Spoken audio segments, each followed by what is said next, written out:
Welcome to the official housing market podcast to the Massachusetts Association of Realtors. My name is Eric Berman. I'm your host and the association's communications director. I'm joined today by our 2017 president, Paul Yorkis. Paul is the president of Patriot Real Estate in Medway. Paul, thank you for joining me today to discuss the September 2017 housing numbers again after a slight technical difficulty with our initial recording of this. Well, I'm delighted to be with you this morning, Eric. And, technical difficulties happen in our age. That's right. So, Paul, hopefully, fingers crossed that we won't have the same issues again. But let's get to the first question. So, closed sales were down for single-family homes, almost 6%. Now, looking back over the past several months, closed sales have been essentially flat, meaning up or down less than 1% compared to the same time last year. Relatively speaking, why such a big drop? Well, the law of supply and demand is very much in effect. And while we want to have as many home sales as possible, there's just not enough inventory for people to buy. And it's one of those issues, Eric, that until we have more housing supply, I am concerned that we're going to continue to see this decline. Okay. So it would hold, you think, that with such few homes, it would hold then that with such few homes for sale and high demand, prices are up again, right? Correct. Yep. Prices are up again, and they're going to, I think, continue to go up again. Continue to increase because, again, back to the economics, supply and demand, there's such a tight inventory right now, and that people who want to buy because they have to buy, they may be relocating to Massachusetts or locating to Massachusetts, changing employment, they have to find a place to live. And so what's happening is that's causing an escalation in prices because they really don't have a choice. But that's really not, that does not reflect a healthy housing market where we have a supply that meets the demand of first-time home buyers, middle-income home buyers, as well as people who can afford a very large and very expensive home. Our inventory is way down. Okay. Again, I guess inventory will be the theme throughout our podcast. But so looking at it again in September, it was another, as I'm saying, quote unquote, name that month all-time low. But I was wondering if you could give us some perspective when we talk about lows to highs. Sure. Happy to. In September, there were a total of 14,519 homes for sale. That number is approximately 25% less than the same time last year. And that's huge. We were simply not keeping up with the demand. And when you look at September of 2006, there were 37,278 homes for sale. And when you put all of this together and you look at the trend lines, you look at what is actually happening now, is you see that there's simply not enough homes for sale, and that many people who would like to put their homes on the market now because they know it's a good time to sell aren't, because they can't find something to go to. Okay, Paul. And just for context, I know that 2006 we would consider the bubble year, or one of the bubble years. Yet, still, people were much more apt to want to sell then than they are now, and prices are higher now, or they're all within that same range. You're it's pretty interesting. So my last question, and I'm changing the subject here. I was hoping you could explain why we're concerned about the proposed tax reform that the President and Congress are considering. Well, that's a great question, and it is a great concern, not just to realtors. It should be a great concern for anyone who is a homeowner.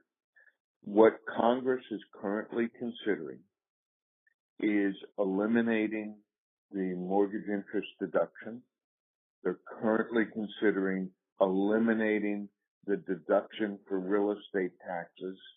And in New England in general, Massachusetts in particular, that is a punch to the gut, if you will, to every person who is a homeowner, because those are two very, very substantial deductions, and it's going to hurt our housing market. It's going to hurt the Massachusetts economy. It's going to hurt local communities. The 351 cities and towns in the Commonwealth depend upon real estate tax revenue. And what we have been told is that if what is currently proposed passes, that will result in a significant decrease in home values across the Commonwealth of Massachusetts to the extent of approximately 15%. So just imagine, if you will, what a 15% decrease in home values means. It means that there will be a 15% decrease in assessed values by each one of the 351 cities and towns, can lead to that. And if that's the case, that means the 351 cities and towns are going to have a decrease of tax revenue to operate their communities. That's not something that is healthy for Massachusetts. It's not healthy for homeowners. In many cases, a home is a family's largest single investment. And what is being proposed will take that investment and reduce its value immediately by 15%. That nationwide could result in a situation that was far worse than the 2008 housing market crash. So my hope is that Congress will realize that this is an inappropriate change to the tax code and will preserve the incentives and the benefits of home ownership. Massachusetts and the nation, shortly after World War II, became a nation of homeowners as opposed to a nation of renters, in a great part due to the GI Bill, which helped a lot of veterans become homeowners. What this may do is change that trend line from a nation of homeowners to a nation of renters, majority renters. That's not good, because we know when you own a home in a community, the community is a stronger community. I know that's a long answer. I know it's a long answer, but I think it's really important for our listeners to clearly understand the very dramatic, the potentially very negative impact that this legislation could have on Massachusetts homeowners, Massachusetts cities and towns. Paul, I know you sometimes use a stat when you're talking about this. What is it? I can't remember it off the top of my head, but I was wondering, what is don't you have a figure for the average amount of money that a homeowner saves in taxes because of the mortgage interest reduction and the ability to deduct real estate taxes? Sure. Let me give you some really specific numbers, and thanks for asking us. First of all, under the proposed plan, a middle-income homeowner, that's somebody who earns between $50,000 a year and $200,000 a year, they would see an average tax hike of $815. And those people who are renters right now would see a average tax cut of $516. Well, here's the problem. Not only is that not fair, but in the United States of America, 83% of all federal income taxes are paid by people who are homeowners. So that what you're really doing is penalizing an unbelievable number of people simply because they own a home.